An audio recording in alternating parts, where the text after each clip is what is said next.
Je me rappelle quand il m'a dit « Bienvenue en enfer ». J'ai cru que c'était une blague. Mais quand il a ouvert la porte et que j'ai vu la maison, c'était une catastrophe. Les sols étaient sales, il y avait des mouches au plafond, et dans les toilettes, il y avait des excréments au mur. C'est le souvenir que Juan, un ressortissant colombien, garde de son séjour en France. Comme des milliers d'autres saisonniers, il avait rejoint l'Hexagone pour travailler dans les champs. Avec ses sols fertiles et son climat tempéré, la France compte parmi les plus grandes puissances agricoles. Le pays est de loin le premier producteur d'oléagineux et de céréales au sein de l'Union européenne. Et il est aussi celui qui perçoit le plus d'aide au titre de la politique agricole commune comparée aux autres États membres. Plus de 7 milliards d'euros par an, d'après les chiffres de l'Union européenne.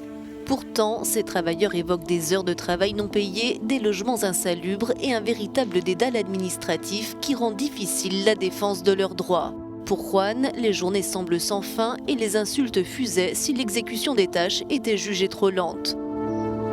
Le logement qu'il a dû payer de sa poche était bien loin de ses attentes et nous sommes allés voir par nous-mêmes l'endroit qu'il décrit.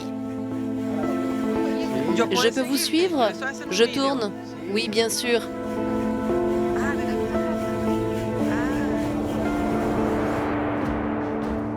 Plus de 40 personnes vivent ici, elles sont parfois jusqu'à 5 par chambre.